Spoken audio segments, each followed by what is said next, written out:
I am sitting in my office on the 15th floor, looking out at the city lights below. 7 years ago, I was coding in a tiny studio apartment with nothing but a dream and a laptop that barely worked. Now, I have a company worth millions, a team of 25 people who believe in me and my name in the local paper. But that Friday morning, everything I built was about to collapse. My phone rang. It was my mother, Patricia. Her voice was cold, different. She said 5 words that made my blood freeze. "Give your brother 50% of your business by Friday, or you are no longer my son." Before I tell you what happened next, and how I handled the most painful decision of my life, I need to know something. Where are you watching this from? Drop your city or country in the comments below. And if you have ever had to choose between family and something you built with your own hands, something you bled for, hit that like button. Subscribe if you want to hear stories about standing up for yourself, even when it costs you everything. Because what I am about to share with you is not just about business. It is about knowing your worth. So let me take you back to where this all started 7 years ago, when I had nothing but an idea and a dream that nobody believed in. 7 years ago, I was 28 years old. I had a decent job at a software company, pulling in a comfortable salary, but I was miserable. Every morning, I would sit in traffic for an hour, work on projects I did not care about, and watch the clock until I could go home. I kept thinking there had to be more to life than this. That is when I noticed something. Small businesses, the kind run by real people with real dreams, were struggling with expensive, complicated software they could not afford or understand. They needed something simple, affordable, and designed for them. So I made a decision that everyone thought was crazy. I quit my job. I moved into a studio apartment that was barely big enough for a bed and a desk. That desk I bought off Craigslist for $35. It wobbled when I typed. My laptop was 4 years old and made a grinding noise every time I opened more than 3 programs. My refrigerator contained instant noodles, cheap coffee, and not much else. But I had something more valuable than money. I had clarity. I knew exactly what I wanted to build. That first day sitting at my wobbly desk, I felt terrified and exhilarated at the same time. I called my family to tell them the news. My mother, Patricia, answered the phone. I could hear the disappointment in her voice before I even finished explaining. She said, "Why can you not be stable like your brother Derek? Derek was working in sales at an insurance company. He had a nice car, a steady paycheck, and our mother's approval." I tried to explain my vision, how I wanted to help small businesses, how I saw a real opportunity. Patricia did not understand. She just said, "Fine, do what you want, but do not come asking for money." Then she hung up. I sat there in my tiny apartment, feeling completely alone. But I was determined to prove everyone wrong. The next 4 years were a blur of 80-hour weeks. I would wake up at 5 in the morning, code until 11 at night, sleep for 6 hours, and repeat. My life became a cycle of caffeine code and constant problem-solving. I ate meals at my desk. I forgot what weekends felt like. My first customer was a small bakery in Portland. They paid me $99 a month. When that first payment came through, I actually cried. It was proof that what I was building mattered to someone. Slowly, my customer base grew. 10 customers became 50. 50 became 100. I hired my first employee, a young developer named Sophia. She was talented, hardworking, and believed in what we were building. We moved into a small office, just the 2 of us and 1 intern. Then we hired a third person, a designer named Marcus. We were a real team. During those years, I barely talked to my family. I was too busy, too focused. Thanksgiving came around in year 3. I drove home for dinner. Derek was there bragging about his latest sales numbers. Patricia hung on every word smiling, asking questions, telling him how proud she was. When I mentioned my company had reached 50 customers, my mother barely looked up. She said, "When will you make real money?" Derek laughed and said, "Playing computer games is not a real business, Hamilton." I swallowed my hurt, finished my meal, and left early. That night, driving back to my apartment, I promised myself I would prove them all wrong. Year 5 changed everything. My company hit $500,000 in revenue. Year 6, we reached $1.2 million. By year 7, the year everything fell apart. We were at $2.3 million annually. I had a team of 25 people. We moved into a beautiful office on the 15th floor downtown with floor-to-ceiling windows overlooking the city. The local newspaper wrote a feature about my success story. I finally felt like I had made it. I had proved everyone wrong. My mother saw the newspaper article. She called me and said, "I saw you in the paper." "That is nice, honey." Her voice was flat, unimpressed. There was no pride, no excitement, just a polite acknowledgement like I had told her I bought new shoes. Derek did not say anything at all. Then something strange started happening. Derek sent me a message on Facebook out of nowhere. It said, "Hey man, been a while, want to grab coffee?" I was too busy to respond right away, so I said I would get back to him. A week later, my mother called. She said you should help your brother. Family is family. I asked her help with what she just said he will tell you. Something felt off, but I was in the middle of a product launch. I pushed the feeling aside and kept working. Then came the week that changed everything. On a Monday, my mother called. She said, "Hamilton, we need to talk. Can you come home this weekend?" I said yes, thinking maybe she wanted to finally acknowledge my success, maybe apologize for all the years of dismissiveness. I had no idea what was actually coming. Friday morning arrived. It was 7:30 in the morning. I was getting ready for work, making coffee, checking emails on my phone. Then it rang. My mother. Her voice was different, harder than I had ever heard it. She said, "Hamilton, I need you to do something for your brother." I said, "What is it, Mom?" She said, "Derek lost his job 3 months ago. His wife left him. He has nothing." My heart sank. I felt terrible for Derek. Whatever our history, he was still my brother. I said, "How can I help?" I was thinking maybe I could hire him, give him a job, help him get back on his feet. That is when my mother said something that made the room spin. She said he needs stability. You have a successful company.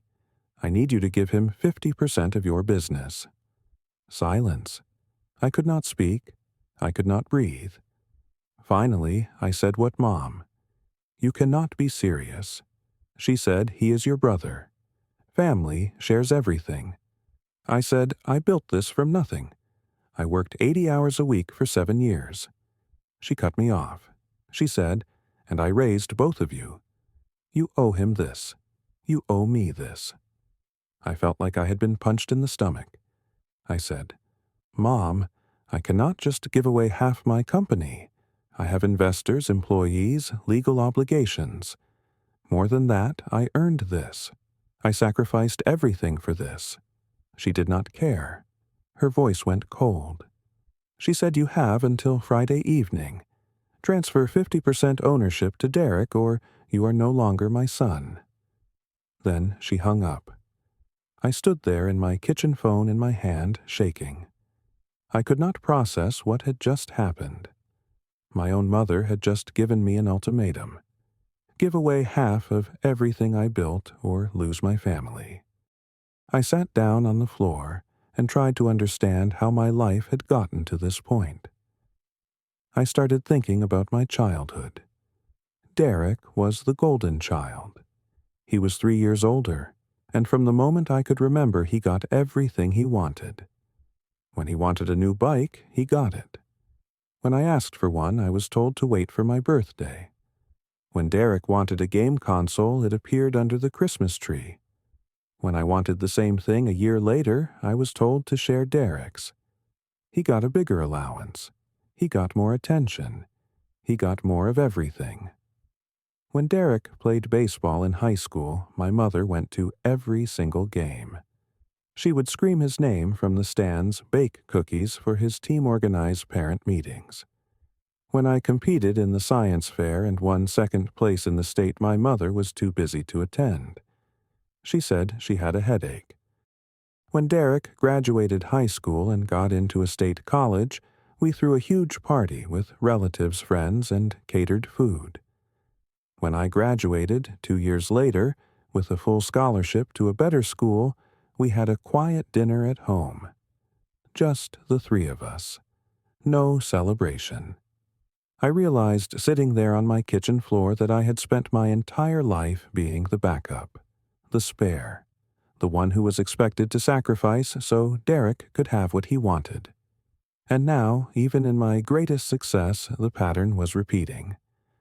Derek had failed, so I was expected to give up everything to save him. I learned more about Derek's situation over the next few hours. He had been fired from 5 different jobs in the past 10 years. Every time it was someone else's fault. His boss was toxic. His co-workers were jealous. The economy was bad. The company was poorly managed. It was never Derek's responsibility. His marriage fell apart because he refused to contribute, refused to grow up, refused to take accountability for his own life. And through it all, my mother defended him. She said he was going through a hard time. She said he needed support. She said family sticks together. But when I was struggling, working 80-hour weeks, eating instant noodles for months, she said I was wasting my life. I went to work that Friday, but I could not focus. I sat in my office, staring at my computer screen, seeing nothing. I looked out at my team. Sophia was at her desk, debugging code. Marcus was designing a new interface. Jessica, our sales lead, was on the phone closing a deal. These people trusted me. They had left stable jobs to join my vision. If I gave Derek 50% what would happen, he knew nothing about software. He knew nothing about business management. He would destroy everything we built, and my team would suffer for it. I called my lawyer. I explained the situation. He said, legally, the company is yours. No one can force you to give it away. But that did not solve my emotional problem. How do I choose between my business and my mother? I called my best friend Andrew. I had known him since college. He was the only person who understood both my business and my family. I told him everything. Andrew said, "Dude, this is insane. Your mom is manipulating you." I said, "But she is my mom. What if I lose her?" Andrew was quiet for a moment. Then he said something that hit me like a knife. He said, "You already lost her respect a long time ago, Hamilton. She never saw your worth. She never will. If you give Derek 50%, you will lose yourself." By 3 in the afternoon, my mother sent a text message. It said, "Have you made the decision?" I did not respond. At 5, she called. She said, "Hamilton, it is almost evening." I said, "Mom, I need to talk to you in person." She said, "Fine, come to the house, 7 o'clock. Do not be late." I arrived at my childhood home at exactly 7. The house looked the same as it always had. Small, neat, with a garden my mother tended every weekend. I walked up the driveway, my heart pounding. I opened the door without knocking. I had grown up here. I used to belong here. Derek was sitting on the couch. He would not look at me. My mother stood in the kitchen doorway, arms crossed, her face set in stone. I looked at her and said, "Mom, I cannot do this." She said, "Cannot or will not." I said, "I worked 80 hours a week for 7 years. I risked everything I had. I slept on floors. I ate 1 meal a day for months. I built something from nothing. Derek never even asked me. He did not call. He did not reach out. You are asking me to give him half of my life's work." Derek finally spoke. He said, "I did not know you would be so selfish." I turned to him. I said, "Selfish? I offered to hire you, Derek. I offered to help you rebuild, to give you a real job with a real salary.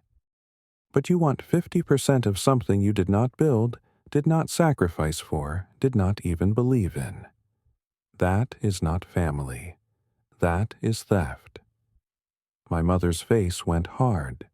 She said, "He deserves it. He is family." That is when something broke inside me. I looked at my mother, this woman who raised me, who I loved despite everything, and I said, "And I am not." She said, "You are successful. You do not need us. You never did."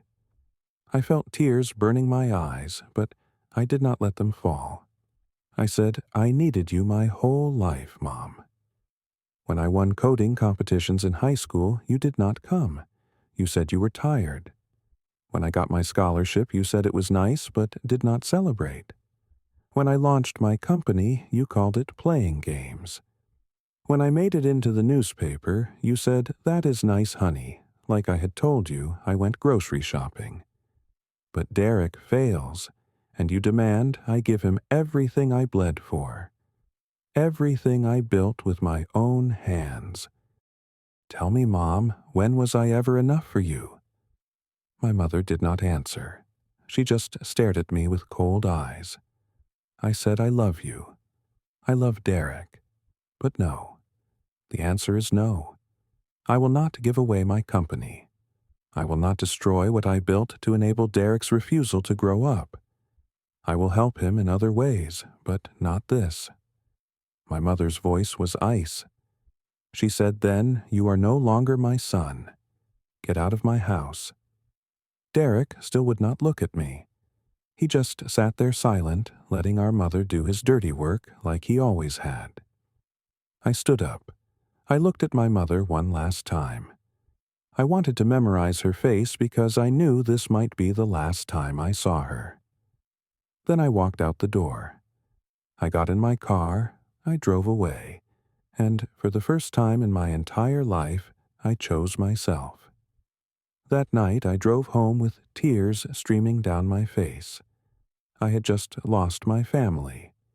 But as I pulled into my parking spot and sat in the silence of my car, I felt something unexpected.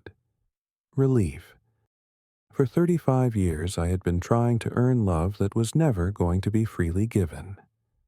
I had been twisting myself into shapes hoping that one day my mother would look at me the way she looked at Derek. It was never going to happen. And I was finally free from that hope. I walked into my apartment and sat in the dark. My phone buzzed. It was Andrew. He texted, "How did it go?" I replied, "I lost my family, but I kept my soul." He wrote back, "That is the right choice, brother. I am proud of you." Saturday morning, I woke up feeling empty, but also strangely light. I decided to go into the office even though it was the weekend. Some of my team members were there too, working on a deadline. Sophia saw me walk in. She took one look at my face and knew something was wrong. She said, "You okay, boss?" I said, "Family stuff. I will be fine." She did not push, but I could see the concern in her eyes. The next week was hard. I threw myself into work, but my team could tell something was off. The following Saturday, Sophia asked me to grab coffee. We sat in a small cafe near the office. She said, "Talk to me." What happened, I told her the whole story. I did not plan to, but it all came pouring out. When I finished, Sophia was quiet for a moment. Then she said, "My family disowned me when I came out as gay 5 years ago. I know that pain, Hamilton. I know what it feels like to choose yourself and lose people you love." She reached across the table and squeezed my hand. She said, "But you know what I learned. This team, this company, the people who chose to be here because they believe in you. We are your family, too. We chose you. We see your worth. And we are not going anywhere." I felt tears in my eyes. I said, "Thank you." She smiled and said, "Now stop moping and let us build something even bigger. For us, not for anyone else." 2 months passed. I started healing. My team and I became closer. Our company culture shifted. We focused more on people, on loyalty, on building something meaningful together. Our revenue kept growing. We hit $250,000 in monthly revenue. My team was more motivated than ever because they saw me fight for what we built. They saw me choose integrity over obligation. 3 months after that Friday, I started dating someone new. Her name was Natalie. I met her at a networking event. She was a marketing consultant, independent and successful in her own right. She understood the sacrifices it took to build something. On our third date, I told her about my family situation. I expected judgment or pity. Instead, she said, "You did the right thing. Boundaries are not betrayal. Self-respect is not selfish." That is when I knew she was different from anyone I had ever dated. 6 months later, my company hit $3 million in annual revenue. We expanded our team to 40 employees. I was invited to speak at a major tech conference about entrepreneurship and resilience. Standing on that stage in front of hundreds of people, I told a version of my story. I did not mention names or specifics about my family, but I talked about the importance of choosing yourself, about protecting what you build, about knowing your worth. I said, "Someone once told me I was selfish for protecting what I built. But I learned that self-respect is not selfish. Boundaries are not betrayal. And sometimes the family you choose is stronger than the family you are born into." The audience gave me a standing ovation.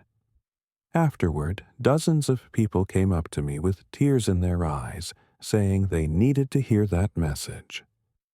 1 year after that Friday, my life looked completely different. My company was stable and growing. I was happy. I had Natalie, who I loved deeply. I had Andrew, who had been by my side through everything. I had my team, who felt like real family. I had built a life I was proud of, not because of external validation, but because I knew my own worth.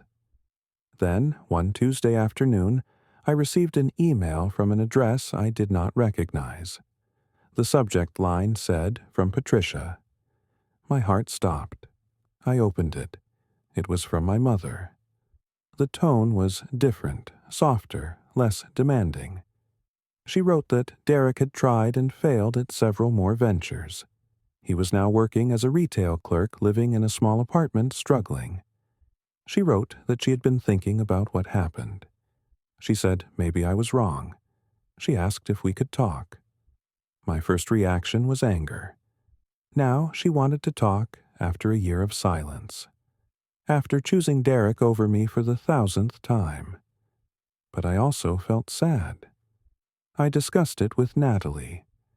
She said, "You do not owe her anything, Hamilton. But if you want closure, if you need to hear what she has to say, meet her.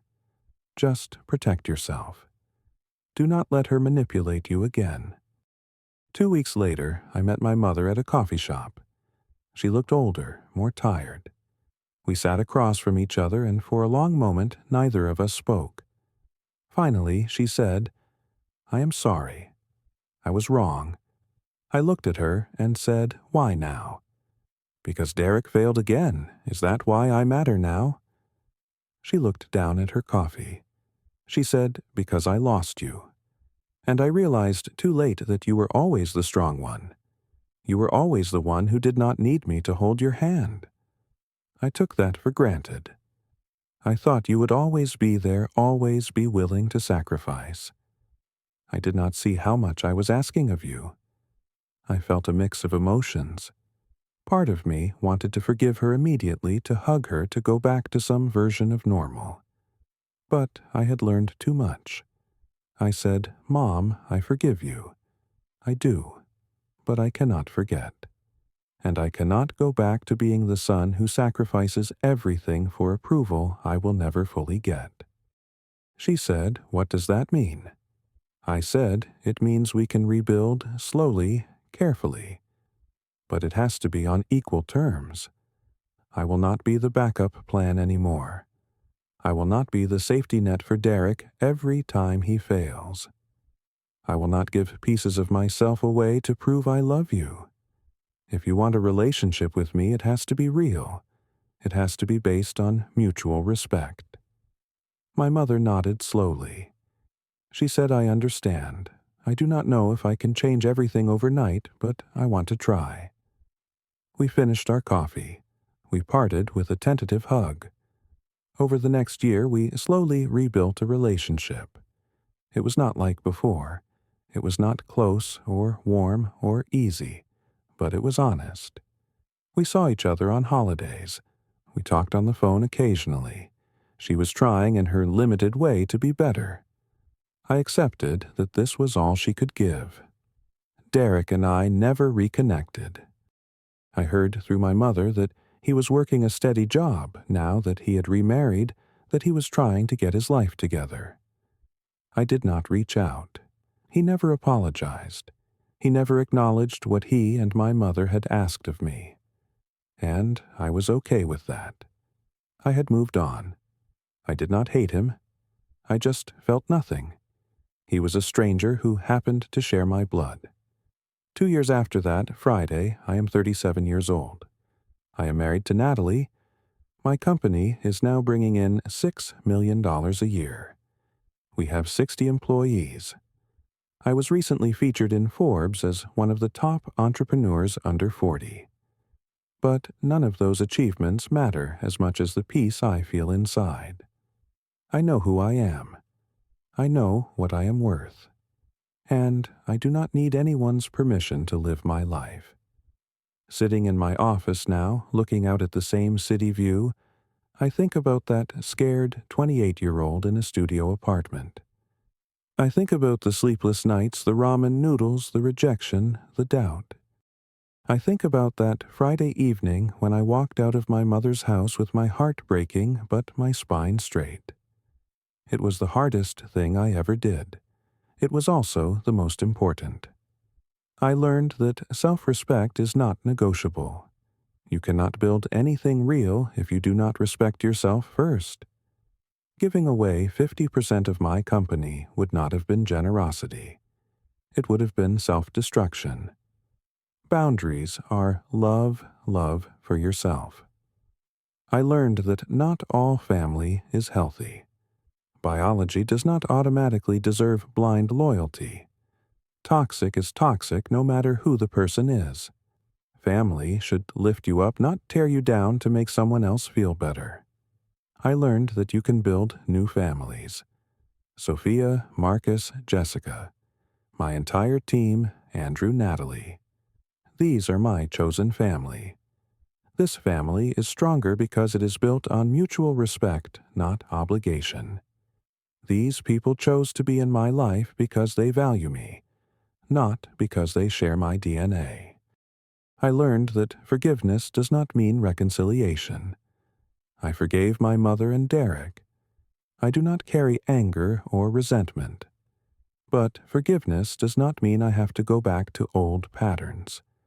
I can forgive and still protect myself. Those two things are not mutually exclusive. Most importantly, I learned that your worth is not determined by other people's approval. I do not need my mother to be proud of me to know I am successful. I do not need Derek's validation to know I worked hard. Self-validation is enough. External validation is a bonus, not a necessity. Looking back, that Friday was the hardest day of my life. It was also the day I became free. If you are facing a choice between pleasing others and respecting yourself, choose yourself. Not because you are selfish, but because you cannot pour from an empty cup. You cannot build anything real if your foundation is resentment and obligation. You cannot love others fully if you do not love yourself first. Some people will never understand your worth, and that is okay, because the moment you understand it yourself, you stop needing their permission to live your life. I built a 7-figure business. I am proud of that. But the real success was not the money or the recognition or the growth.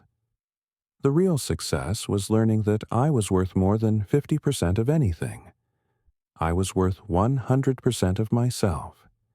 And no one, not even the people who raised me, had the right to take that away. So, here is my question for you.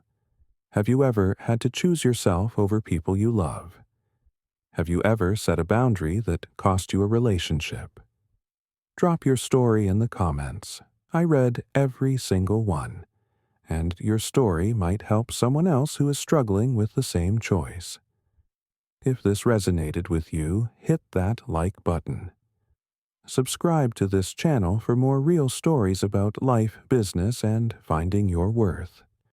Share this with someone who needs to hear that choosing themselves is not selfish. It is survival. Thank you for listening to my story. I hope it helps you stand a little taller, hold your boundaries a little firmer, and know that you are worth fighting for. Take care of yourself. You deserve it.